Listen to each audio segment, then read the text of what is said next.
오늘은 누가복음 8장 1절부터 15절까지의 말씀을 통해서 하나님의 은혜를 함께 나누겠습니다. 누가복음 8장은 예수님을 도왔던 여인들에 대한 소개로 시작하고 있습니다. 예수님께서는 하나님 나라의 복음을 선포하셨고 12 제자들과 함께 동역하셨습니다.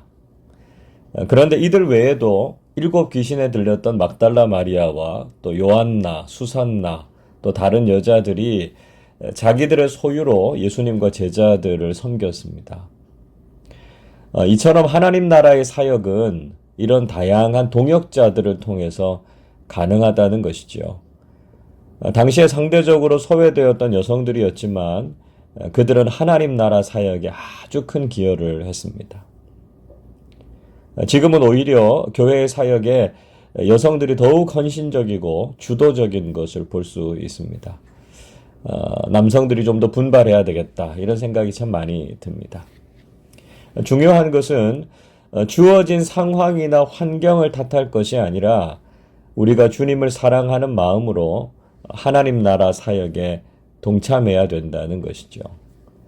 교회와 사역을 위해서 기쁨으로 헌신하는 사람들이 되실 수 있기를 바랍니다. 이어서 예수님께서는 4가지 땅의 비유에 대해서 말씀해 주셨습니다. 이 비유는 하나님 나라, 즉 천국 비유의 내용으로 우리에게 잘 알려져 있죠. 이 말씀을 통해서 우리는 어떻게 천국의 복음을 듣고 구원과 영생을 소유하는 사람들이 될 수 있을 것인가 하는 것을 깨닫게 됩니다. 예수님께서 하신 비유의 내용은 단순했습니다. 우선 씨를 뿌리는 사람이 4가지 종류의 땅에 씨를 뿌렸습니다. 먼저 5절에서 씨가 길가에 떨어졌는데요. 지나가는 사람들의 발에 밟히고 공중의 새들이 와서 먹어버렸다 이렇게 말씀하죠. 또 더러는 바위 위에 떨어졌는데 싹이 났지만 습기가 없어서 말라 죽어버리고 말았습니다. 또 더러는 가시떨기 속에 떨어졌는데 가시가 함께 자라서 그 기운을 막아 제대로 자라지 못했다고 말씀합니다. 그리고 더러는 좋은 땅에 떨어져서 100배의 결실을 맺었다고 말씀하고 있습니다. 예수님께서는 들을 귀가 있는 사람은 이 비유를 들으라 이렇게 말씀하셨습니다. 자, 그렇다면 예수님께서 말씀하신 4가지 땅의 비유는 어떤 의미입니까? 우선 제자들은 예수님의 비유에 대해서 그 뜻을 물었습니다. 9절을 보십시오. 제자들이 이 비유의 뜻을 물으니. 물으니라고 하는 헬라어 단어 에페로톤이라고 하는 말은 묻다, 구하다 그런 뜻입니다. 이 말은 제자들이 그 말씀의 뜻을 깨닫기 위해서 아주 적극적으로 진리를 찾고 구하는 태도를 말씀하고 있습니다. 이런 태도는 진리를 알고자 하는 우리 그리스도인들에게 있어야 할 모습이라는 것이죠. 우리도 늘 성경을 읽고 그 의미가 무엇인지에 대해서 질문하면서 말씀의 진리가 무엇인가를 깨달아야 합니다.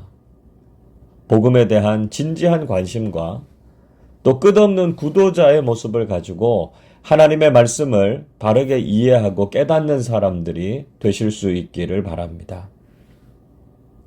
예수님께서는 이렇게 질문하는 제자들에게 칭찬해 주셨습니다. 10절 보십시오. 이르시되 하나님 나라의 비밀을 아는 것이 너희에게는 허락되었으나 다른 사람에게는 비유로 하나니 이는 그들로 보아도 보지 못하고 들어도 깨닫지 못하게 하려 함이라. 예수님의 제자들에게는 하나님 나라의 비밀을 아는 특권이 주어졌습니다. 그들이 주님의 제자로 살아가고 진리에 대해서 알고자 하는 열정이 있을 때 하나님께서는 진리를 깨닫게 해주신다는 것이죠. 그러나 세상의 다른 사람들도 그 진리를 다 깨닫는 것은 아닙니다. 어떤 사람들에게는 진리가 열려져 있지만 또 어떤 사람들에게는 가려져 있기 때문이죠. 이 말씀은 하나님께서 차별하신다는 것을 의미하는 게 아닙니다. 오히려 우리가 정말 진리에 대해서 관심을 가지면 하나님께서는 우리에게 복음의 진리를 계시해 주신다는 것이죠. 그러나 안타깝게도 이 진리에 대해서 무관심하거나 소홀하게 여기는 사람들이 많기 때문에 복음을 깨닫지 못하는 사람들이 많다는 것이죠. 예수님께서는 이 비유를 해석해 주셨습니다. 11절 보십시오. 이 비유는 이러하니라. 씨는 하나님의 말씀이요. 자, 먼저 씨는 하나님의 말씀, 즉 복음입니다. 네 가지 땅의 비유에서 공통점은 모든 땅에 씨가 뿌려졌다는 것입니다. 이 말씀은 복음은 누구에게나 공평하다는 것이고요. 모든 사람에게 들려졌다는 것입니다. 지금은 전 세계에 있는 선교사들에 의해서 모든 민족들에게 복음이 전해졌습니다. 과거에는 미전도 종족 이런 말이 있었지만 지금은 거의 그런 것이 없습니다. 또 선교사가 직접 들어가지 못해도 인터넷으로 복음이 전해질 수 있고요. 복음을 들을 수 있는 상황이죠. 그래서 복음을 듣지 못해서 구원을 받지 못했다 이렇게 핑계댈 수 없다는 것입니다. 모든 땅에 씨가 뿌려졌음에도 불구하고 어떤 땅에서는 싹이 나지도 않았고요. 어떤 땅에서는 100배의 결실을 맺기도 했습니다. 이 말씀이 주는 의미는 씨 자체에는 아무런 문제가 없다는 것이죠. 만약에 씨가 문제가 있었다면 어떤 땅에서도 싹이 나거나 열매를 맺는 것이 불가능합니다. 그러나 싹이 나고 열매를 맺은 땅이 있었던 것을 보면 씨에는 아무런 문제가 없다는 것이죠. 즉, 복음의 생명력에 대해서는 의심할 여지가 없다는 것입니다.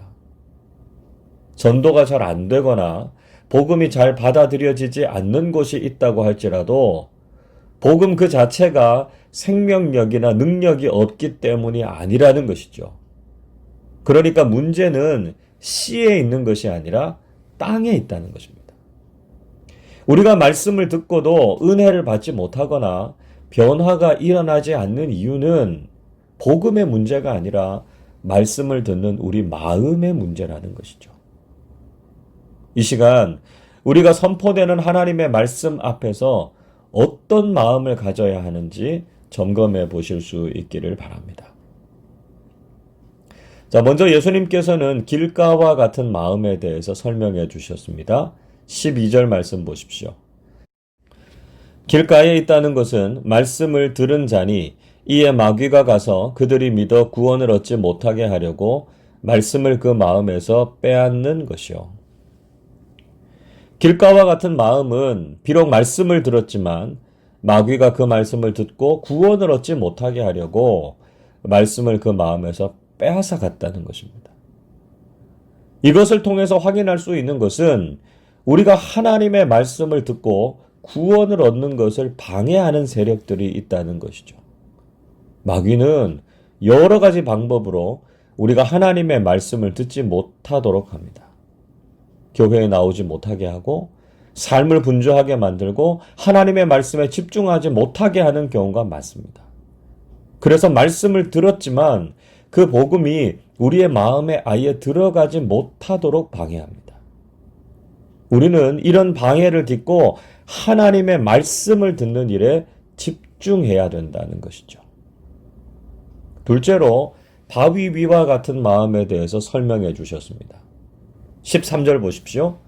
바위 위에 있다는 것은 말씀을 들을 때에 기쁨으로 받으나 뿌리가 없어 잠깐 믿다가 시련을 당할 때에 배반하는 자요. 바위 위와 같은 마음은 말씀을 듣고 기쁨으로 받아들였지만 결국은 믿음의 뿌리가 없어서 시련을 당할 때 배반하는 신앙을 말합니다. 우리가 복음을 듣고 예수님을 영접한 것은 참 좋은 것이지만 그 이후에는 믿음의 뿌리를 깊이 내리고 신앙이 성장해 가야 합니다.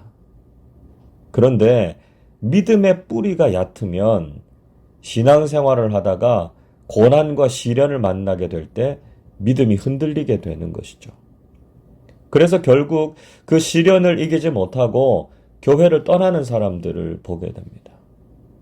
예수를 믿기 때문에 세상에서 경험하는 고난과 어려움이 있지만 결코 그것 때문에 믿음을 떠나서는 안 된다는 것이죠.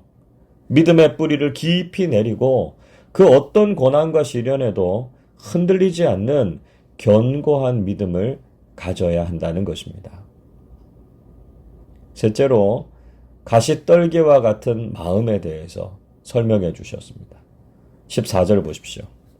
가시떨기에 떨어졌다는 것은 말씀을 들은 자이나 지내는 중 이생의 염려와 재물과 향락의 기운이 막혀 온전히 결실하지 못하는 자요. 가시떨기와 같은 마음은 믿음의 뿌리를 내리고 자라다가 세상의 염려와 물질 쾌락 때문에 신앙이 병들고 믿음의 열매를 맺지 못하는 것입니다. 우리가 신앙생활을 하면서 고난과 위기를 잘 극복했습니다. 그렇다고 해서 시험이 다 끝난 것은 아니죠. 사탄은 우리가 하나님 나라를 바라보기보다는 세상의 돈, 권력, 명예, 쾌락에 빠져서 이 세상의 것에 집착하도록 만듭니다. 그래서 우리의 신앙이 세속화되게 만들죠. 지금 한국교회가 경험하고 있는 심각한 영적 질병 가운데 하나가 바로 이런 세속화의 문제라고 할 수 있습니다. 여러분, 우리는 세상의 것을 추구하는 것이 아니라 오직 하나님 나라의 소망으로 충만해져야 합니다. 넷째로 좋은 땅과 같은 마음에 대해서 설명해 주셨습니다. 15절 보십시오.